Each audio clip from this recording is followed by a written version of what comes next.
This is just to prove all the haters from the beginning that tell me that tank comps wouldn't work.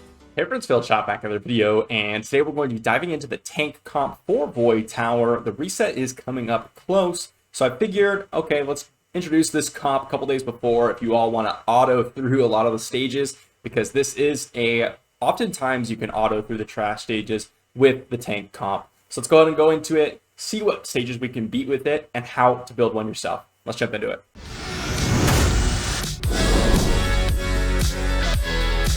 So we are on Void Tower Mythic 1, and I was able to get through the entirety of Void Tower using a tank comp except for stage 60. That one's a pretty hard tank comp killer, but there's a couple things we want to know about building out a tank comp. First thing is the enemy defense is increased by 50% unless they're controlled. That one doesn't really matter to us generally because we are going to be running true damage dealers. And then the other one is at 7 stacks, or at 7 rounds, they are going to get a stun on each of their attack. All the enemies, when they hit you, they're going to stun. So that goes into play when we were building out our units and what kind of stats we're going for. So let's go back to the collection here and just go over the core and what I mean by a tank comp. So really when I mention this idea of the tank comp, I'm really talking about the 2 core components, or at least kind of 3 core components, and then an additional 4th. First off, we're going to have Hackred. Hackred's a super key component because of the defense he's sharing for the rest of the squad, and he just overall is going to give you that extra max HP stacking for the boss fights, which really helps out. The second component is actually going to be Charles. So Charles is a huge component, and I almost never take him out. I want to say about 95% of the floors, so about 95 stages, I was using Charles because of, well, really one thing, and that is taunt on basic. Well, I guess 2 things here. The second thing is he's going to be doing true damage based on his stacking defense in the game, which pairs extremely well with Hackred because Hackred's going to share more defense with him. But really, do not overlook this taunt on basic. You can permanently control one character with Charles, assuming he doesn't get CC'd, which we're going to be avoiding that by building some really crazy resistance on him.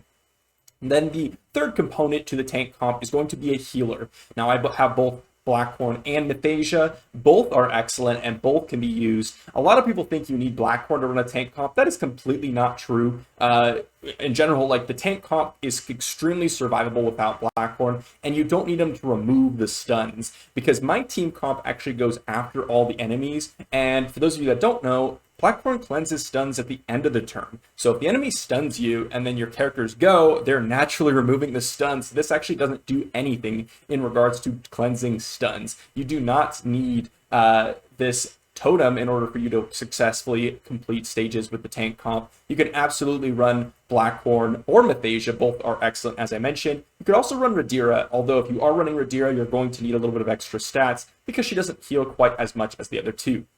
Now, the 4th slot, this is where it starts to get a little bit different for each of the tank comps, and which is why a lot of people don't see success with their tank comps because they don't know what to use in this 4th slot, or they're not building the core correctly.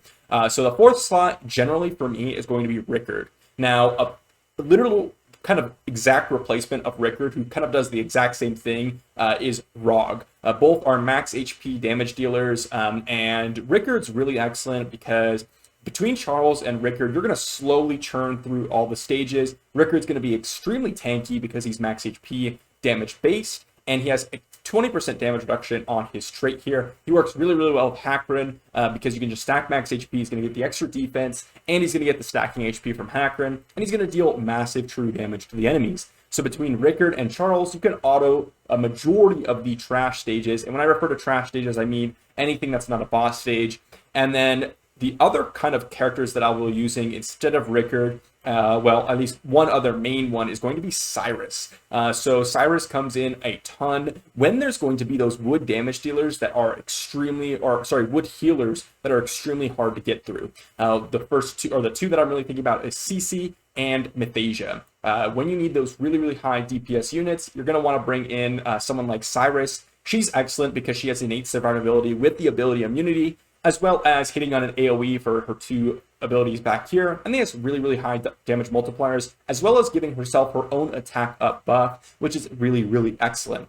You can run someone like Garel instead of Cyrus. You can run Jacob instead of Cyrus. Anyone that's kind of able to do a lot of burst damage in one go. As well as, you could use someone like Harbeg if you wanted to. Although, really, what's really excellent about Cyrus, Garel, and Jacob is they have innate survivability within their kits. Jacob has the permanent invisibility if you have that trait. Cyrus has the ability immunity, and Garel has high base stats as well as the counterattack lifesteal. Now, you could run someone like Nathalia in this slot as well for those really, really stacked fire stages. Really, any kind of AoE type high burst damage dealer is really excellent as long as they're proper affinity. You really don't want to be running these damage dealers as your fourth slot unless they have high concentration of a certain affinity on the boss stage. Now, there's a couple of other characters I do run that doesn't necessarily mean a high DPS, and the fourth slot could also be filled with someone like Desmond, it could be filled with someone like Santis, it could be filled with someone like Light Zack, which actually he was key for beating 80 for me because of all the bonus turns that we were getting. So anyone that's going to be, basically max HP damage based or true damage based like Light Zack, Marion Shadowblood, if I had her Ascension 2, I probably would use her as well in that fourth slot. Anyone like that could be really, really excellent. Now, how are we going to build these units out? Because it's a very specific build that we're going to be running on our core components. That fourth unit, if you're running someone like Rickard, you can run the same build. But if you're running a high DPS unit, you're going to run them with high DPS like you would normally. But the build for someone like, let's say, Charles applies to the exact same as every other core component. So I'm going to go ahead and build out Charles here just to showcase kind of what we're looking for when we're building him out. Now, first thing is we want revival sets. If you do not have a lot of healing or you lack a lot of the stats, revival sets will make up for that. Now, the exception can be for Charles here, can be run curse set because he has that true damage basic with the defense. So I do run curse set for a lot of the stages because I don't need the extra healing, but we're going to go ahead and build out revival sets first. Now, for Charles, you're going to want defense. For HP-based units, you're going to want HP, but we're going to look for high focus so we can land the taunts and high resistance, and then after we get those two, we're going to be focusing on defense and HP. We really need the focus and resistance first before we go for defense. Now, what amount of focus and resistance is good? Well, I prefer about 90 to 100% focus on my Charles, maybe even 110% to make sure we're constantly landing our taunt on those wood characters. Now, resistance, we're going to want as much as possible, preferably on the units that need to be having turns. You're going to want even higher resistance. So Charles, for example, in order to land that perma taunt, we need high resistance. So Charles is oftentimes the first person I gear out. Another person that would want a lot of resistance but doesn't necessarily need focus is Blackhorn because you want to make sure he's available for those heals. Someone that you don't need resistance, exceptionally high resistance, but you still want resistance on them is Hakrin, because Hakrin, you have basically done all what you need to do. You have the passive defense, and you have the stacking max HP already done by the time you get to the boss stage. So I'm going to move myself to the side so you all can see some of the gear pieces I'm going to be picking out. Again, we want revival set on Charles. We're going to start with defense percentage main stat. And we're just going to be looking for those revival pieces. This piece is actually quite excellent. It's got the 20% focus, got the 14% HP, which is really nice. Defense percentage main stat. But I believe I went with this one originally, which is 21% focus, 9 agility, and then a revival set. Again, we don't have a crazy amount of revival pieces, so it is a little bit limited.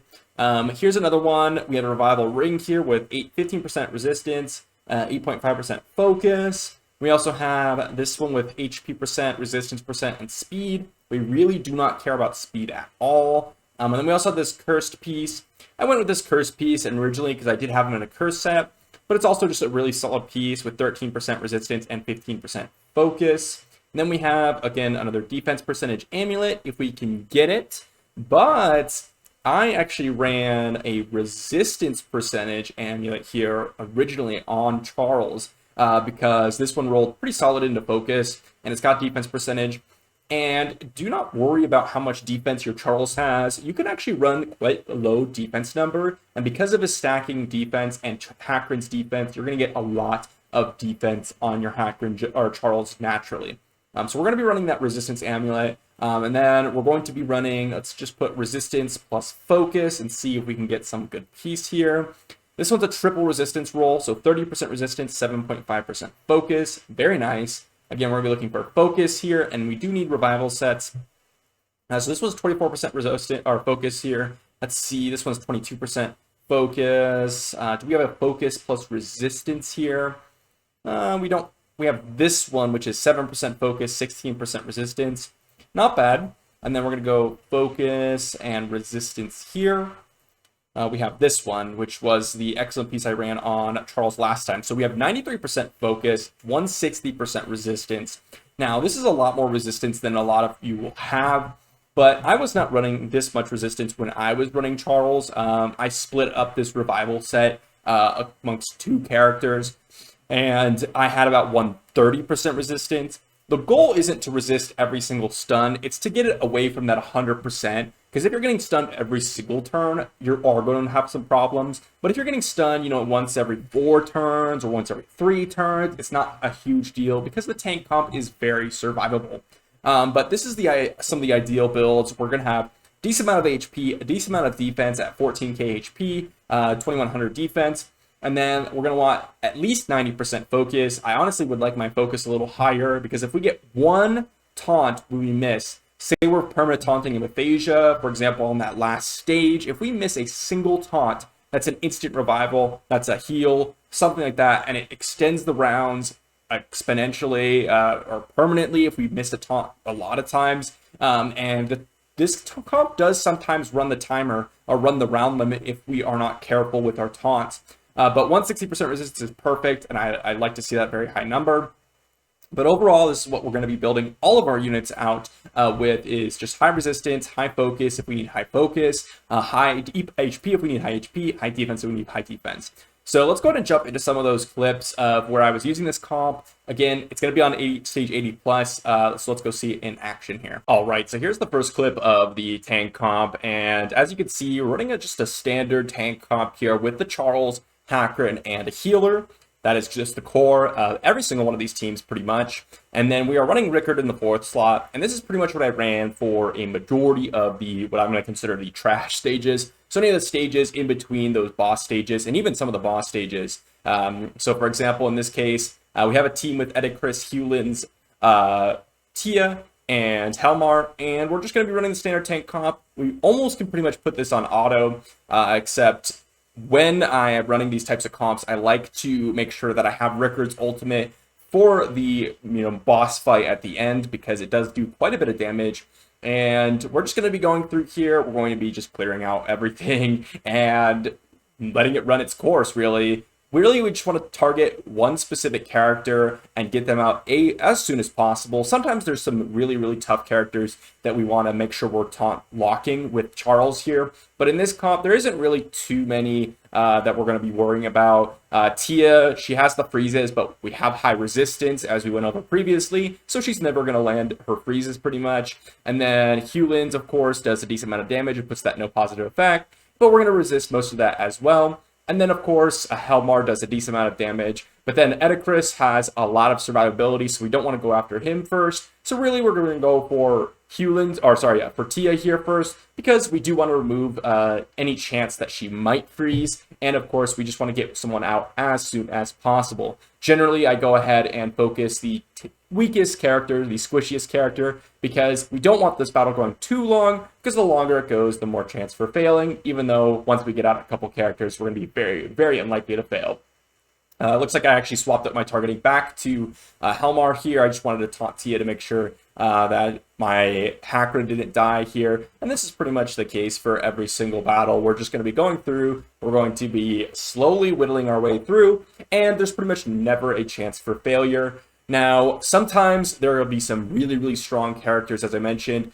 Sometimes that's going to be Edicris here, for example. Edicris has a massive hitting ultimate, and you really want to stun lock him or taunt lock him so that he's not getting his bonus turn and healing. And sometimes you have to do that for certain characters. But again, this is just a basic stage, and we can really just run it on auto pretty much. We probably will say we're safe to run it on auto in this case, but I just wanted to be careful because I was on stream at this time. So this is one example. Let's jump to another one here. So here is another stage, and I believe this one is 89. I'm not 100% sure on that one, but we're going through here. And again, it's another trash stage. We have double fire, double water. So Rickard's going to be targeted by the fire characters, and then the water characters are just going to hit whoever's lowest here. So they're probably going to hit Rickard as well. And I did end up running Shield of Mercy here because I was thinking about running on this on full auto. And I think I end up running it on full auto. We'll see.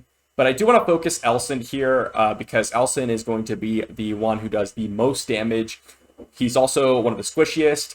Elson has massive true damage hit on his ultimate, so we kind of remove that from the battle, completely making sure we're not getting randomly one-shot. So we're just going to kill him off, and then after that it becomes pretty simple. Again, if you do run it on full auto, which I do turn on here, you can go ahead and turn off Charles' skills, which you can't see, but it's behind me. Oftentimes, I will just turn off Charles' skills so that he's just perma-taunting, because Charles almost never dies. Charles also has that curse set on him right now, because he really, really likes that extra damage in these trash stages, but I do transition it over a revival set for those tougher stages. And this pretty much just goes on. Again, it's on full auto. I just kill off everyone, and then I'm pulling up a spreadsheet here on the stream, but we're going to skip ahead to the later stages as well. All right, here we are. I believe this is stage 90, and we did sub in Cyrus in place of Rickard because this stage has triple wood and Mary, I believe. We'll see it in just a second. Charles is still on his curse set, as you see there.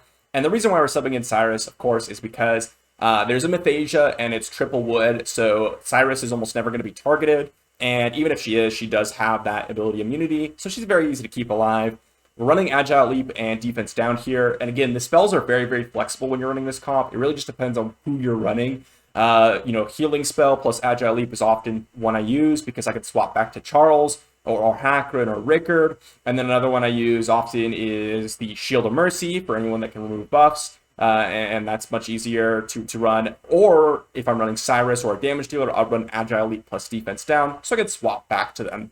So the way we take care of this one is really we just need to get rid of Mythasia with Cyrus. Now, you can use a couple other characters, as I mentioned. You can run Garel, you can run those types of characters, but I think Cyrus is the best option for this. She has the ability immunity, she's going to be hitting on an AoE, and she just does insane damage compared to the other characters, so it's very, very easy to use her. Now, we're going to be perma-taunting Mythasia here, which makes it very easy to get through. We're going to be using the defense down if we can get it on Hakron or on Charles because they have the most focus. We did end up missing it on Mythasia here, which is no problem. We're still going to clear out Mythasia eventually. We really just have to avoid some crits from some of the wood characters, otherwise our water characters will die. And you can see here, we're going to go ahead and ultimate with Cyrus, and then immediately after, we're going to Agile Leap back over to her. We did end up missing a crit on Mythasia, because at this time, my Cyrus is at 80% crit. And so we did get pretty unlucky by missing a crit on Mythasia, but we're just going to keep taunting up Mythasia, and there's no way she'll be able to heal here. We can go ahead and Agile Leap back over to Cyrus. We can go ahead and use our second ability. I decided to swap targets here to Vance. And the reason for that is Vance was going to go ahead and get the shield from Mythasia's passive because he has the lowest HP. So I figured that's going to be the best way to actually kill off Mythasia, is to actually make sure she's putting the shield over on Vance.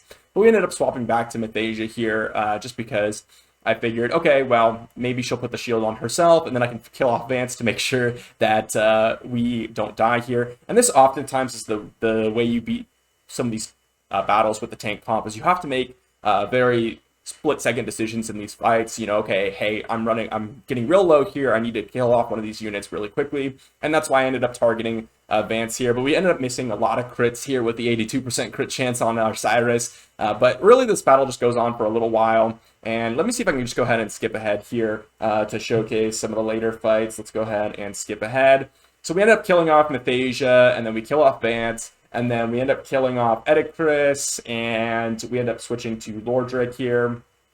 And we eventually kill off Lordric. And this is pretty much what happens. The stuns don't even land. You can see there we have triple resisted or double resisted, and then Hacker ended up getting stunned. And that's really what you want from the resistance. He's going to go ahead and ult again, and we only got one stun. And that's really what the resistance does, is it turns that 100% guaranteed stun into, maybe a 40% chance to stun or a 30% chance to stun, and that's usually good enough because the tank comp is pretty resilient. So let's jump to one other one, and this one is stage 100. All right, so we're on stage 100, and I ended up doing this with a tank comp. And the reason for that is I wanted to do the entire Void Tower with tank comps just to prove to everyone that it was possible. So we ended up running a tank comp here on 100. But this one in specific is very difficult to run a tank comp unless you have a very good damage dealer to get rid of Mythasia, because Mythasia is very, very tanky on stage 100. There is triple wood here, so running a fire DPS is very easy to run, so they're not going to get hit too much. Really, the only thing you have to worry about is the Evero ultimate here. And we ended up pulling out Blackhorn and putting in Mythasia here, and the real reason for that is we did not want them to target Blackhorn, and even if they did, we would end up actually, or even if they didn't, rather, they would target Hacker or Charles. We have Mythasia here for the occasional revival, so Mythasia is actually very comparable to Blackhorn in a lot of these Void Tower stages. And then we have Desmond in this last slot, and the reason we're running Desmond here instead of a fire DPS because my fire DPS wasn't quite good enough. We didn't quite have the stats without messing up all my gear. So I ended up running Desmond, and we had to balance the plagues and the double cleanse here very, very carefully, and the taunts, which we did end up doing. And I'm going to go ahead and just, skip ahead here because this does end up going for a while. We ended up swapping taunt targets, we end up swapping damage targets, and then we eventually get to a place where we can kill off Joseph or Mythasia, and once we get one of the cleanses out, then we can perma-taunt the other one, if that makes sense. So since Charles can only target one person at a time, we need to target Joseph because he has a 2-turn cleanse, and then we just keep targeting Joseph because we don't want the attack buff up to kill off our units, and then we go ahead and swap over to Mythasia afterwards to make sure no one's getting revived. So let's go ahead and skip ahead a little bit here. So I went ahead and skipped ahead, and really what we're doing with Desmond is we are running crit rate on him, and for those of you that don't know, his second ability scales off of Plague, and we ended up getting to a situation where he had lots of Plague stacked.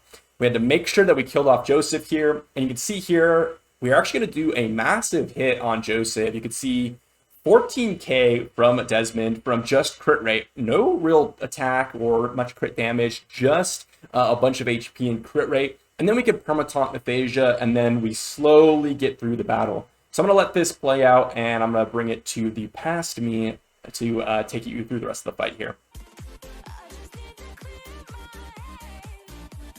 Of course I remember that. I remember so many things.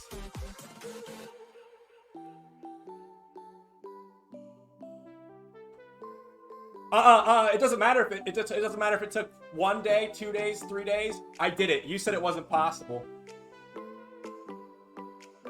It didn't take 10 hours. It took 2.5. Well, about 3 hours, actually. I've done a stage for 10 hours using Tia, though.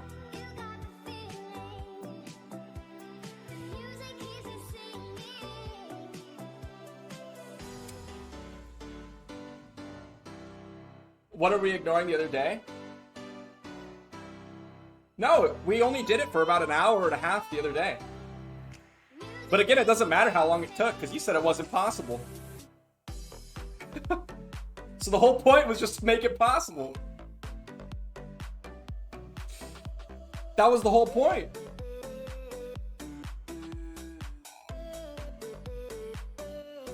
How do you make it so they stun Hack but not Charles? Well, Charles actually has a ton of resistance.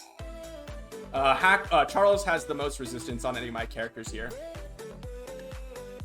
Or did I say Hack? I meant Charles has the most resistance on any of my characters, for sure. Alright, so now Charles is going to be able to finish it off. He should be able to solo the rest of it. Assuming we don't get, like, perma-stun locked. Oh my goodness, look, I full autoed it too. Look, I full autoed it. Easy.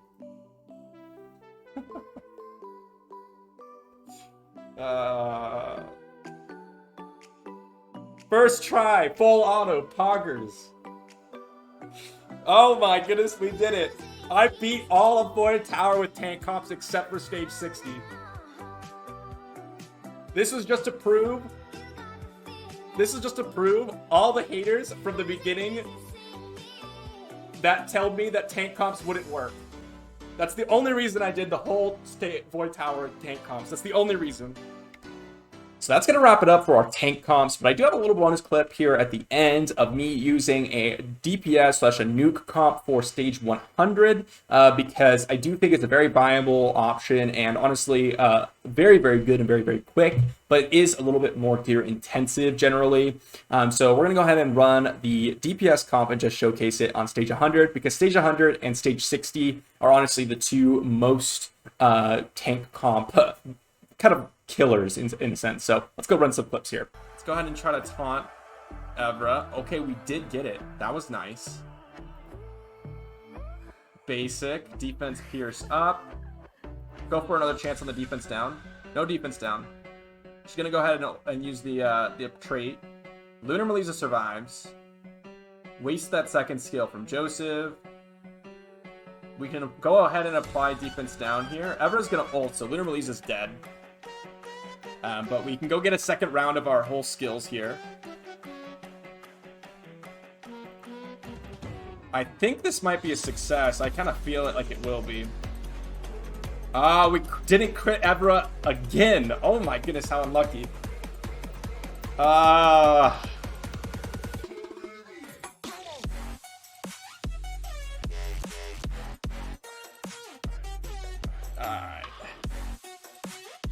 This 80% sucks. Yeah, it's really sad actually. As we all know, 80% is certainly just 0% crit rate.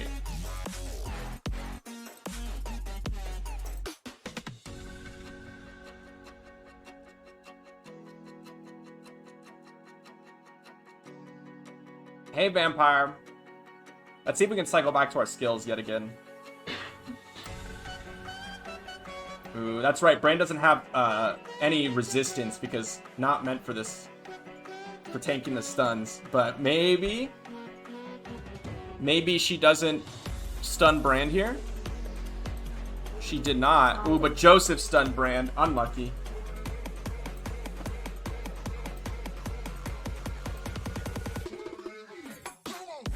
Let's try for it. Double resistance, that's fine. Let's go for the heavy hitter here because there's no defense up. Another no crit. You're kidding. How do we... What? I don't understand.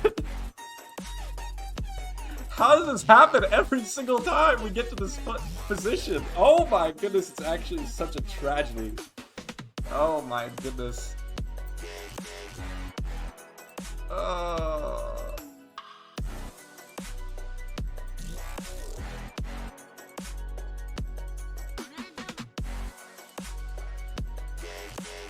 I think this is still a win though. Oh my goodness, I am literally gonna...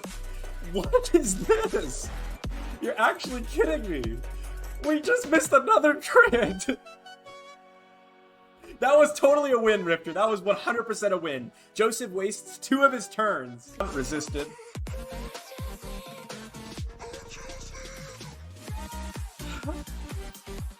I think this is a win. And you can see here, this is exactly what I was talking about earlier, Rifter. Joseph wastes 2 turns. And then you go back to your ability immunity, right? So you never get stunned, right? So we could go ahead and stall for 1 more turn. Joseph is gonna hit us. And then we could go ahead and reapply all of our stacks of ability immune. Boom. Right? This is... I don't understand how people can say Cyrus is a bad character. Not worth building. What? It's cool though. Watch me miss one of these ability immunes and Joseph just smacks us for like 15,000 damage or something. There we go. Stage 100. Ciara is achieved. So that's going to be it for this one. Hope you enjoyed, and I will see you for the next one.